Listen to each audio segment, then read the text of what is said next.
आदाब नाजरीन, HR crime news में आप सभी का खैर मकदम है। पहाड़ी शरीफ पुलिस स्टेशन हुदूद में रंगा नायक कॉलोनी में चाकू से हमला किया गया।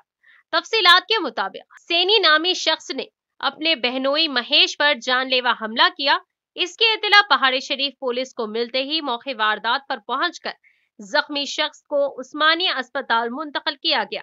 पहाड़ी शरीफ पुलिस मसरूफ तहकीकात है। आइए नाजरीन देखें इसी की तफसीली रिपोर्ट। HR क्राइम न्यूज को लाइक करें, शेयर करें और सब्सक्राइब करना ना भूलें।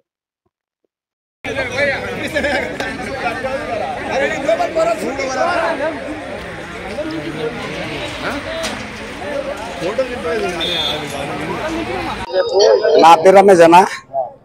నా పేరు రమేష్. మేము పొద్దున పిఎస్కి వచ్చినాం. దేనికోసం వచ్చారు? పొద్దున కేసు పెట్టికి వచ్చినాం.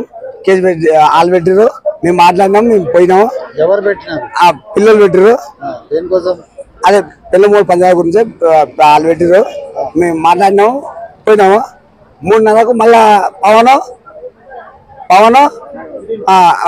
ఆయన సీను ఇద్దరు వచ్చారు, మాట్లాడారు, వచ్చారు.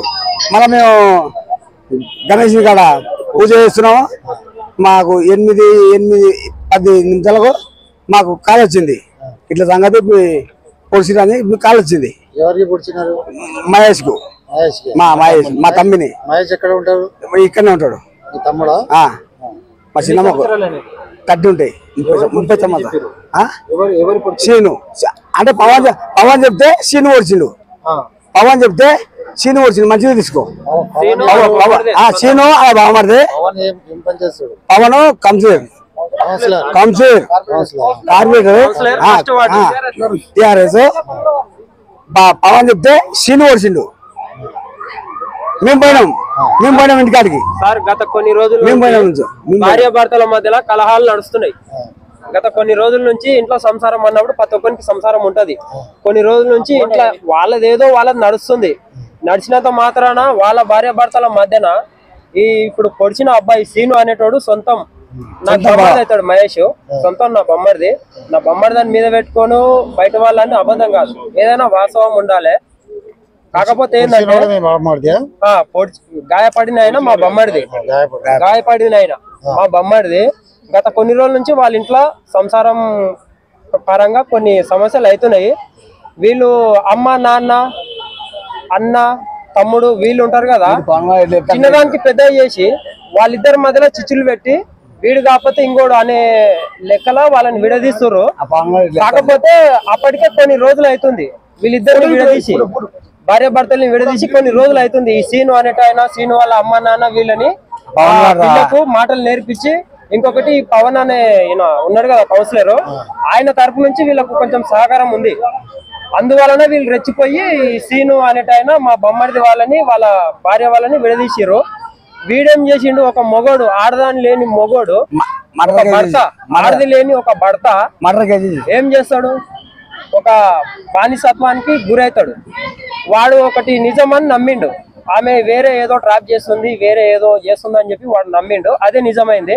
వాడిని పట్టుకొని వాడిని నిలదీసి అడుగుతుంటే వీళ్ళందరూ కలిసి వాడిని పట్టుకొని నువ్వు వాడిని అడిగే అధికారం ఏందని చెప్పి వాడిని పట్టుకొని ఈ రోజు వాడిని కొట్టి అవసరం చంపడానికి ప్రయత్నించారు. ఈ రోజు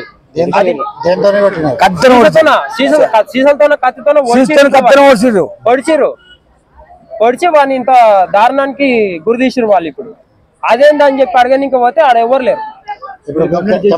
కంప్లైంట్ ఇచ్చారు. ఇక్కడే మన ఎవరికి సీను అనేటోని మా బొమ్మరిది వాళ్ళ బావగానికి సీను అనేటోనికి పవన్ అన్న సపోర్ట్ ఉన్నాడు. ఆయన సపోర్ట్ తోన వీడేంది ఏమైనా గానీ ఏడికైనా సరే మేము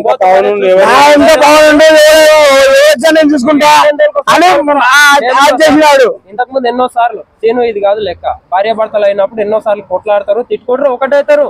అవసరమైతే మీ చెల్లెకు అమ్మ నీ భర్త తప్ప మేము ఎవరం కాము, నీ భర్తనే నీకు జీవితాంతం అవుతాడు అని చెప్పి ఆమెకి ఏదో 4 మంచి మాటలు చెప్పి పంపిరు. మాకు కూడా పెళ్ళలేదు సార్, మాకు కూడా పిల్లలు ఉన్నారు, మాకు కూడా అక్క చెల్లెళ్ళు అమ్మ నాన్న అందరు ఉన్నారు. ఇప్పుడు మా అక్క చెల్లెళ్ళు మా బావలతో ఒట్లాడినప్పుడు ఏడికైతే అడిగాను అని చెప్పి మేమైతే తోలుకొచ్చి ఇంట్లో పెట్టుకోలేము కదా. వాళ్ళకి ఏదో 4 మాటలు సరి చెప్పి వాళ్ళకి కూడా మంచి ఏదో న్యాయం చేయాలని చూస్తాం కానీ ఇంతకైతే అంత గాని అని చెప్పి మేము కూడా చేయలేం కదా. ఆ మాట వానికి ఎన్నోసార్లు ఎక్స్ప్లెయిన్ చేసినాము. సీన్ గాడు ఎంతో రౌడీ వాడు, ఇన్ని సార్లు ఎంత మించి కూడా చెప్పినా మీ బొమ్మడిని చంపేస్తా అని చెప్పి ఎన్నో సార్లు అన్నాడు. కరెక్ట్ కాదు. మీరు చంపేస్తాను ఉన్నావు, మీ చెల్లెలకి వానికి ఎందుకు పెళ్లి చేసినావు? చంపేస్తాను నువ్వు ఎందుకు పెళ్లి చేసినావు అని ఎన్నో సార్లు అడిగినాం. అడిగితే కూడా నేను చేస్తా అన్నాడు. మేమేం అనుకున్నాం, అరే చేస్తానోడు ఎవడు చేయడు, చంపుతానోడు చంపడని మేము గిట్లా అనుకున్నాం. కానీ వాడు నిజంగా ఇట్లా చేస్తాడని చెప్పి మాత్రం మేమైతే ఎక్స్పెక్ట్ చేయలేదు. ఈ రోజు దగ్గర కమ్సకం టైం ఏమైతే 8 ఆ టైం అవుతుంది. సాయంత్రం 4 గంటలకు నాకు కలిసిండు. బావాకి ఇది సంగతి అని చెప్పి నాకు చెప్పిండు. అరే ఏం కాదు, నువ్వైతే సబ్జెక్ట్ ఇంటికి పోయి అన్నం పండుగ అని చెప్పి ఉస్మాన్ ఎడుతూ తీసుకుపోయి. ఇది మాత్రం కరెక్ట్ కాదు. భార్య భర్తలు కొట్లాడినంత మాత్రాన ఎవడో రాజకీయ నాయకుడు ఎన్నుకోండి ఏడుకైతే అది కాను. ఇప్పుడు వాని పిల్ల పిల్లలాగం అయితే ఎవడన్నా ఏలుకుంటాడా? మొదలు చెప్పినాడు 5 మంది అంత దొంగతనం ఏం చేసిండు? ఎవరైనా చంపేసిండా? వాడు ఎవరైనా చంపేసిండా? ఏమైనా దొంగతనం చేసిండా? ఎవరైనా దోసుకొని వచ్చిండా? లేకపోతే ఎవరింట్లో కన్నా పోయి వాళ్ళ అమ్మలని వాళ్ళ అక్క చెల్లెలని ఇట్లా గుంజుకొని వచ్చి ఏమైనా చేసిండా? అట్లా గిట్లా చేయనందుకు ఇట్లా అని ఇబ్బంది పెడుతురా? పొడిచి సంపాదించినంత అవసరమే